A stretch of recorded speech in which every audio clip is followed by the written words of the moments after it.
Hi, Neil O'Brien here. There's a great movie with Tom Hanks called Apollo 13. I don't know if you've seen it, but it's based on a true story. It happened back in the 1960s. A space mission that went wrong. There were Tom Hanks and two other astronauts are up in space. And the next thing, there's bits of the spaceship start going flying off into the ether and they're in trouble. And then the next thing that happens is they're running out of oxygen.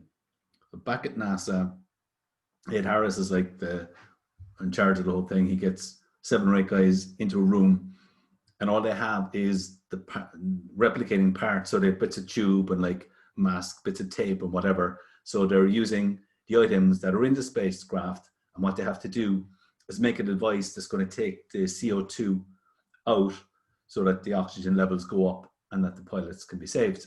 And they came up with something, this contraption. Tom Hanks and the astronauts were able to recreate it in the spaceship, and they got back down to earth and survived. So happy ending all around. Now, I was watching that movie recently, and it reminded me of mastermind groups. I've enjoyed mastermind groups for the last few years. I run a couple of groups as well. And when those guys got together in NASA, what was happening was you're bringing 7 or 8 people together and you're tapping into their collective experience and brainstorming ideas. And it's kind of like magic happens. And when we have our groups, everybody gets a chance to bring along a challenge about marketing or sales. And we throw it out to the group. So there's 15 or 20 minutes of brainstorming goes on.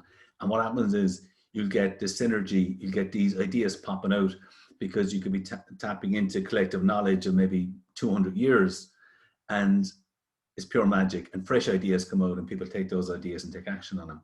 So I know it's not exactly the same, but what happened in NASA with those guys recreating or creating a device that was going to save Tom Hanks, and the magic that happened there with the brainstorming is similar to what happens in mastermind groups.